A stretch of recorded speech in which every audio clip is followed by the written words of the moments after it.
Tuhan bersamamu dan bersama rohmu. Inilah Injil suci menurut Markus. Dimuliakanlah Tuhan. Sekali peristiwa, Yesus meninggalkan lagi daerah Tirus dan melalui Sidon pergi ke Danau Galilea, melintasi daerah Dekapolis. Di situ orang membawa kepadanya seorang yang tuli dan gagap, dan memohon kepadanya supaya Yesus meletakkan tangannya atas orang itu. Sesudah Yesus memisahkan dia dari orang banyak, sehingga mereka sendirian, Yesus memasukkan jarinya ke telinga orang itu. Lalu ia meludah dan meraba lidah orang itu. Kemudian sambil menengadah ke langit, Yesus menarik nafas dan berkata kepadanya, Ephata, artinya terbukalah. Seketika itu terbukalah telinga orang itu dan pulihlah lidahnya. Lalu ia berkata-kata dengan baik. Yesus berpesan kepada orang-orang yang ada di situ, supaya jangan menceritakannya kepada siapapun juga. Tetapi makin dilarangnya mereka, makin luas mereka memberitakannya. Mereka sangat takjub dan berkata, Ia menjadikan segala-galanya baik. Yang tuli dijadikannya mendengar, yang bisu dijadikannya berbicara. Demikianlah sabda Tuhan.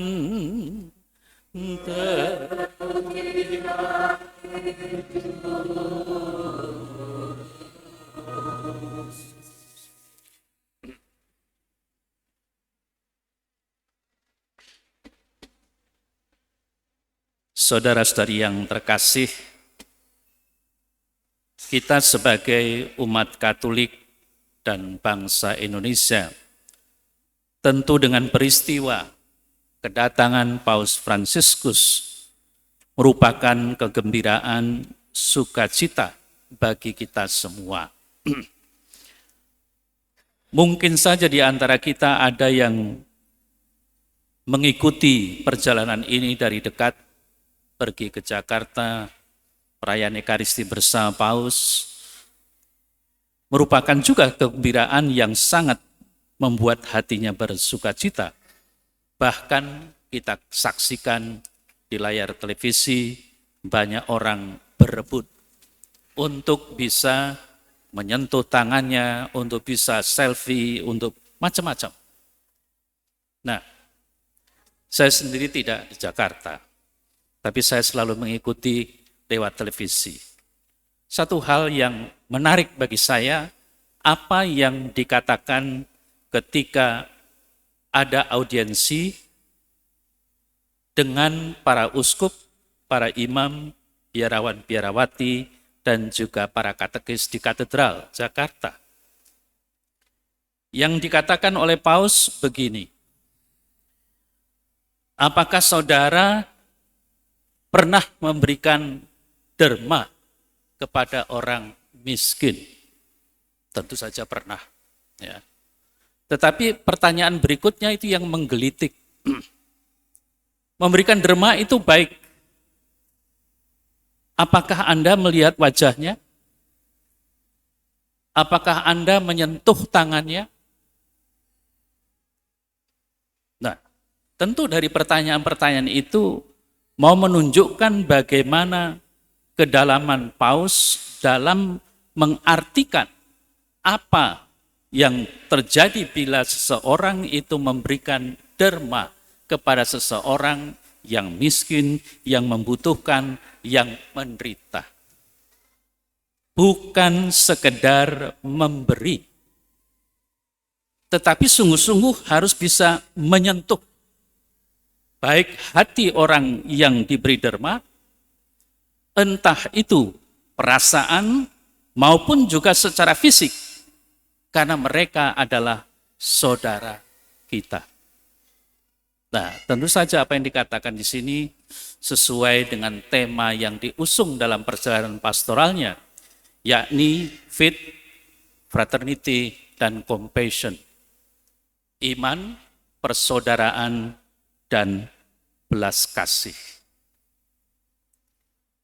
Saudara-saudari yang terkasih,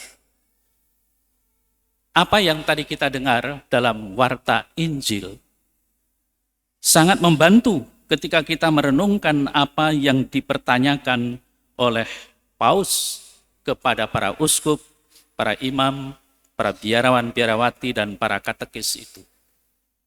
Tadi kita mendengar bagaimana seorang yang tuli dan gagap yang dibawa kepada Yesus. Untuk apa? Supaya Yesus meletakkan tangannya atas orang itu. Harapannya apa? Sembuh. Lalu apa yang terjadi?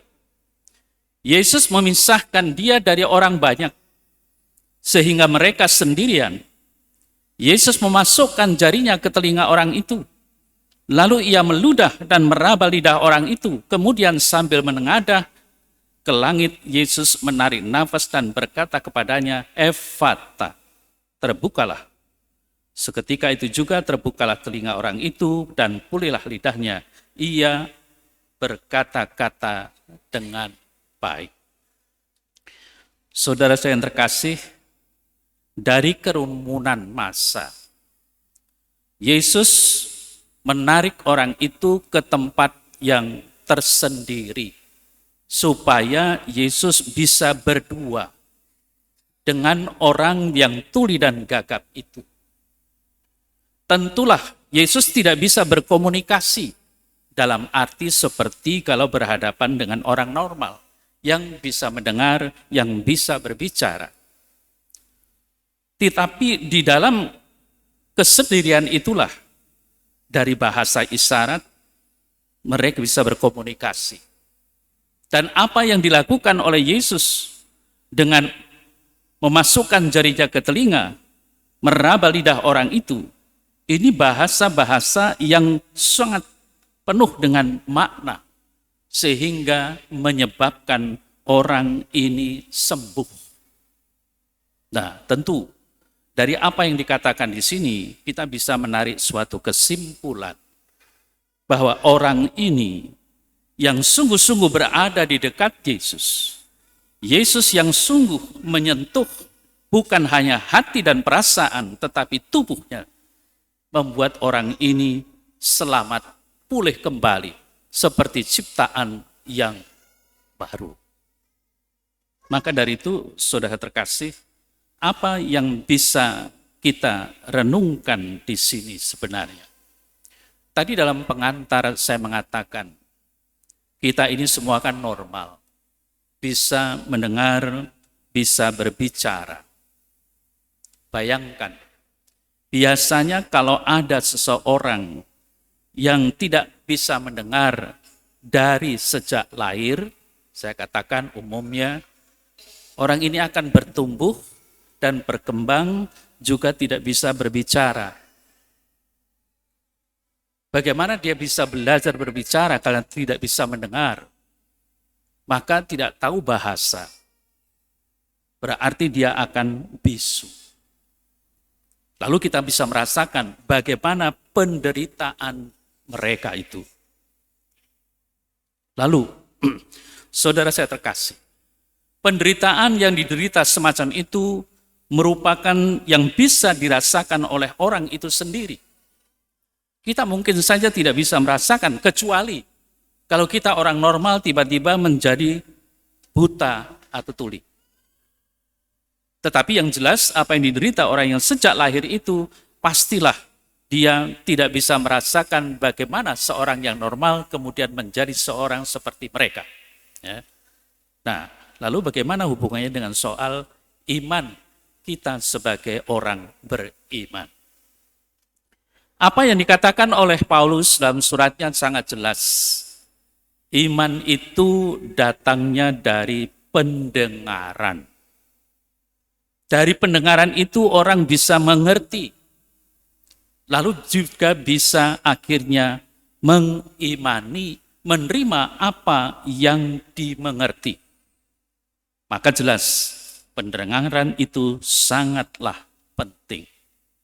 Tetapi catatannya adalah, walaupun kita mempunyai pendengaran, tapi coba kita renungkan antara mendengar dan mendengarkan. Ini berbeda. Kita bisa mendengar suara mobil lewat, hanya mendengar. Tetapi kalau kita mendengarkan, berarti dengan intensi yang muncul dari hati kita masing-masing. Saya ingin mendengar, maka saya mendengarkan. Nah, lalu dalam hal ini adalah bagaimana kalau kita mendengarkan firman Tuhan. Seperti tadi orang yang tuli dan gagap, diajak untuk menyepi kesendirian dari kelompok yang ramai. Supaya benar-benar dia mengerti siapa yang dihadapi, apa yang dikatakan, apa yang akan dilakukan. Kita sadar, mendengarkan sabda Tuhan tidak hanya sekedar kita mendengar sabda Tuhan sekali lewat. Tetapi yang diharapkan adalah benar-benar kita secara intensif mendengarkan. Maka kita ada keinginan dari dalam diri kita untuk mendengarkan sabda Tuhan itu sendiri. Sehingga kalau kita setiap minggu, bahkan mungkin setiap hari ke gereja, mengikuti misa, kitab suci diperdengarkan. Firman Allah itu diperdengarkan. Kita boleh bertanya terhadap kita masing-masing, saya sungguh mendengarkan atau sekedar saya mendengar? Bahwa tadi kitab suci dibaca, bahwa tadi Romo itu berkhotbah. Atau sungguh-sungguh saya ingin mendengarkan apa yang mau disampaikan. Lalu apa gunanya bagi saya? Mengarahkan apa dalam kehidupan saya? Sehingga saudara terkasih, kalau kita sungguh-sungguh mau mendengarkan, maka apa yang dikatakan oleh Paus berhadapan dengan para uskup, para imam, para suster, biarawan, biarawati, dan katekis, mau menyatakan kepada kita, sesudah kita sungguh mendengarkan, kita seharusnya berbuat sesuatu. Itulah hubungannya antara iman, faith, dengan fraternity, persaudaraan. Kita tidak hanya cukup mendengarkan firman. Seperti dalam kitab suci dikatakan, kita harus menjadi pelaku dari firman itu. Kita tahu bahwa memberikan derma itu baik. Tetapi bagaimana kita melakukan derma itu sendiri? Apakah kita menganggap bahwa orang itu sederajat dengan kita? Atau lebih rendah dari kita? Orang itu mempunyai pribadi yang tidak seperti kita. Atau sungguh-sungguh kita memanusiawikan dia, sehingga kita mau menyapa dia, menyentuh tangannya, memandang rupanya, dan sebagainya. Nah, semuanya itu kalau terjadi, itulah kemudian orang bisa dikatakan punya compassion, belas kasih, yang melibatkan hati yang ikut merasakan, tidak hanya simpati tetapi empati, karena melibatkan hati, ikut merasakan apa yang dirasakan, penderitaan orang lain. Nah, maka dari itu, saudara terkasih, kita berbahagia mendengarkan sabda pada pagi hari ini, karena mengingatkan kita dan memperingatkan kita, supaya kita benar-benar bagaimana hubungan kita satu dengan yang lain. Kita harus benar-benar menjadi orang-orang yang mau menyapa, dan tidak hanya sekedar menyapa, tetapi berbuat sesuatu untuk orang lain yang sangat-sangat membutuhkan dalam kehidupannya. Saudara saya terkasih, tadi dikatakan bahwa Yesus itu menjadikan segala-galanya baik. Yang tuli bisa mendengar, yang bisu dijadikannya berbicara. Kita sadar kita bukan dokter. Kita bukan orang yang hebat. Tetapi kita sadar bahwa mereka pun itu adalah sesama kita. Kita sama. Lalu bagaimana sikap kita terhadap mereka? Kita bisa berbicara, tetapi berbicara yang bagaimana terhadap mereka? Tentu dengan penuh belas kasih. Dan kasarnya adalah kasih itu sendiri. Bukan hanya soal kasihan, enggak. Tetapi karena saya mencintai mereka, saya mengasihi mereka, maka muncullah dalam hati saya rasa belas kasih itu. Karena jangan sampai belas kasih itu hanya menjadi slogan.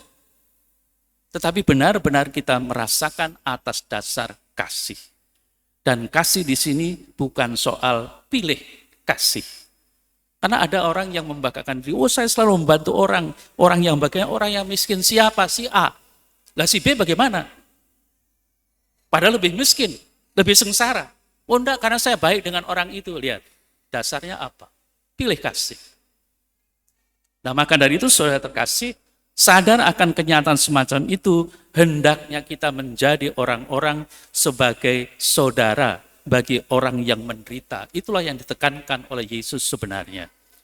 Maka dari itu, bagi yang menonton, ketika kitab suci dibacakan di tenda Masjid Istiqlal, itu kan tentang orang Samaria yang baik hati. Tidak memandang agama, tetapi memandang kemanusiaannya atas dasar kasih. Lalu di medsos banyak sekali beredar bagaimana perasaan dan komentar dari JK. Luar biasa Yesus. Nah, mungkin saja kita menganggap itu sudah berkali-kali, beribu kali mendengar hal itu. Karena selalu dibacakan di dalam gereja. Tetapi apakah kita tersentuh? Lalu berbuat sesuatu sesuai dengan apa yang dilakukan, apa yang diajarkan oleh Tuhan Yesus. Sekali lagi, ini tantangan. Bukan sekedar kita diingatkan, tetapi diperingatkan untuk berbuat sesuatu secara nyata. Itulah harapannya. Semoga firman Tuhan pada pagi hari ini benar-benar akhirnya memacu, tetapi sekaligus meneguhkan tindakan perbuatan kita untuk menganggap, menyamakan saudara kita, siapapun mereka, termasuk orang-orang yang sangat menderita, mungkin tidak layak disebut manusia, mereka adalah sesama kita. Dan hendaknya hati kita tergerak untuk berbuat sesuatu untuk mereka semua. Amin.